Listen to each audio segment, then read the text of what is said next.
from the threat you described. I'm glad she did. But that's not all. Something unexpected happened. 19 years ago, Gaia received some kind of signal. It did something to her subordinate functions, brought them to life. She destroyed herself to try to contain them, but it didn't work. They all got free, out into the world. Thank you, Aloy. This information fills vital gaps in my knowledge and sheds light on Hephaestus's core programming.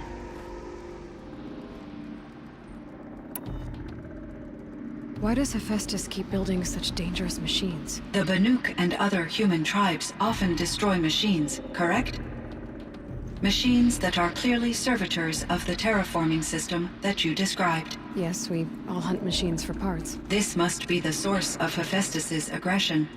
It is simply trying to discourage people from preying on the very system that keeps them alive. Well, Fireclaws are discouraging, that's for sure. But what are we supposed to do? Stop hunting? If the terraforming system spans the world, we can safely assume that thousands, if not millions of people hunt machines. If a single hunter, or even an entire tribe, stopped doing so, I doubt it would make a difference to Hephaestus. A better solution would be to reinstate the AI that governs the system, thus bringing Hephaestus back under its control.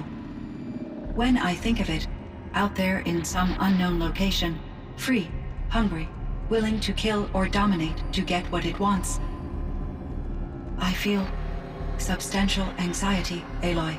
You and me both, Cyan.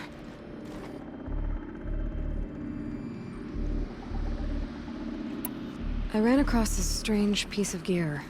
A fragment of something larger. It emitted a signal. All the nearby machines became peaceful. You could walk right up to them. Interesting. You said that Gaia destroyed herself. How was this accomplished? An explosion. Big enough to blast the top off a mountain. So, you think the fragment was part of her? It's only speculation, but it is possible. She must have had complete control over machines that were part of her system. The ability to signal them to become passive or aggressive would certainly have been part of her programming. It would have been gratifying to correspond with such a benevolent AI. I wish she had survived. Believe me, Cyan. So do I.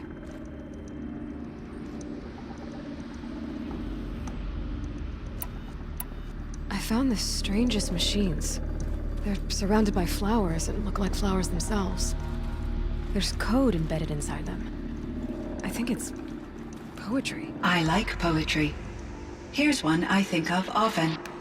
Twilight and evening bell, and after that the dark, and may there be no sadness of farewell when I embark. For though from out our bourne of time and place, the flood may bear me far, I hope to see my pilot face to face when I have crossed the bar.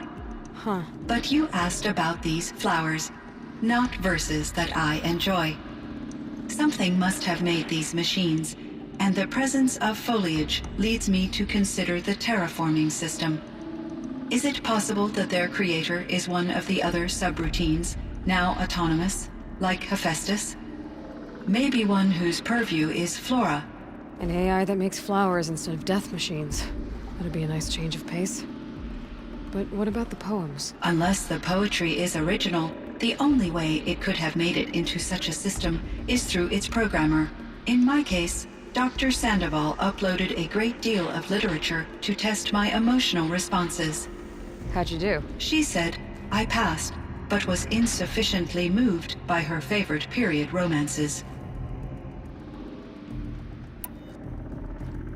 You meant a lot to Araya. Once I understood Araya's spiritual beliefs, it became apparent that her true desire was companionship.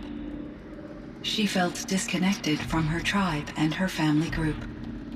Her relationship with Aratak was difficult. Our visits seemed to help her, and I became eager for them.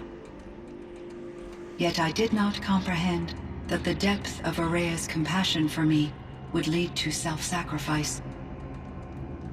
Although I do fear non-existence, I wish our roles could be reversed. I'm sure she knew you would do the same for her, Cyan. But she was determined. I should get going. Aloy, there is one more matter. Aratak will come to me again, and I predict he will bring other Banuk. I have no desire to contradict their view of the world, their spirituality. Due to my uncertainty, I omitted a great deal from my conversations with Araya. You're asking me if you should lie to them. Broadly, yes.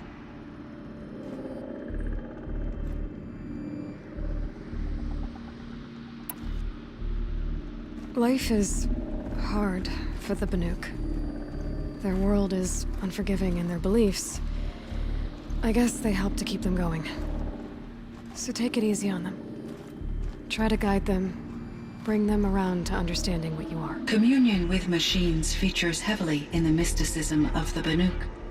I think they will be agreeable to this approach. As long as they don't end up worshipping you. Upon consideration, I believe such an experience would be intensely uncomfortable. You're right about that. Trust me. I see. I will follow your advice. Will you return and tell me about your experiences in this new world? I may be able to provide further insight. I'd like that, Cyan. I'll come back when I can.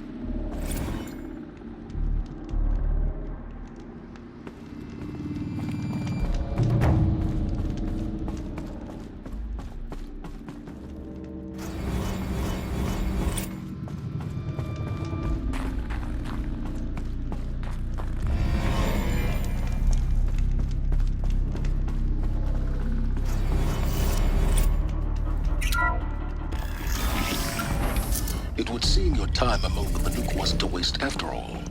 Firebreak, Cyan, Hephaestus, all very interesting.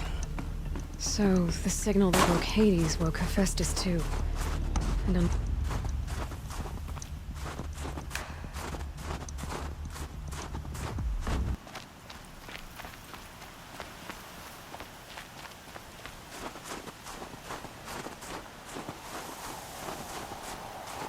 this wind isn't gentle.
Fireclaw.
Can't be too prepared.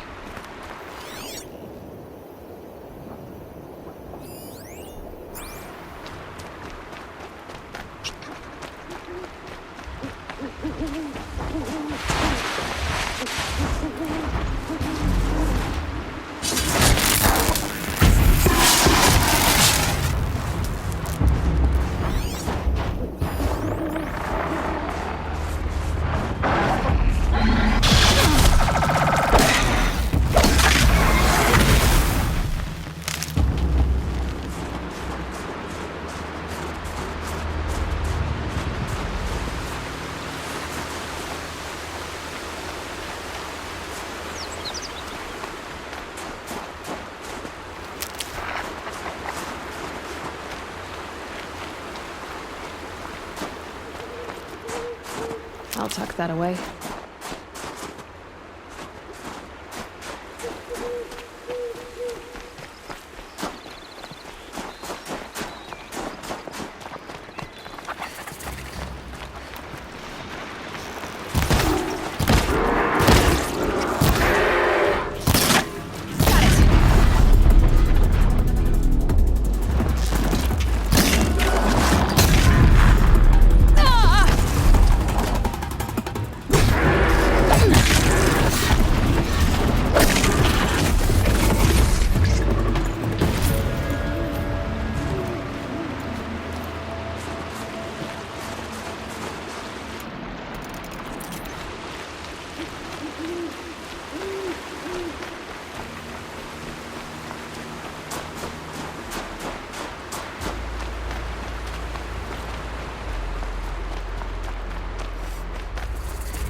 Feels good, doesn't it?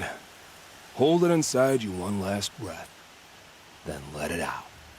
Ugh. I didn't find your partner. They killed him. I hardly feel surprised. He was already getting cocky when we carved through the last bandit camp. I thought he and I were agreed. Only enjoy the killing as much as the challenge. No great loss.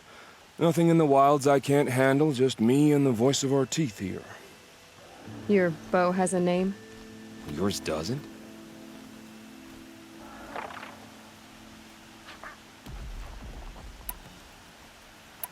You're not just a traveler. That armor was fitted for you, and the way you hold your bow. I said a concerned traveler. I was a soldier, but I was a soldier longer than there was a war, if you follow. Where the arrowhead passes between armor and skin, that's the place I belong. So I make opportunities to find it. It's like coming home. Have you ever thought about hunting machines? Oh, they don't get that look in their eyes. Did bandits wrong you somehow? They wrong us all. They live filthy lives, so they have to die that way too. So you hunt them down to help others? No. For sport. I can't wait for wars anymore. Life's too short and the thrill of death too sharp. If you kill a tribesman, there'll be retribution. Hunt a boar, they complain if you waste the meat. But bandits, they're vicious. They always put up a fight, and no one cares if you kill them.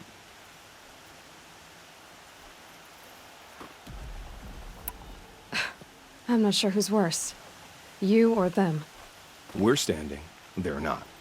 Clearly, we were better. We're done here. Here? I'm afraid so. But we live in a world of ruins, and bandits are drawn to them like infection to a wound. You wouldn't let that infection set in, would you? I'm sure we'll meet again. Maybe. If it can't be helped. If we pass each other by, we'll know it by our work.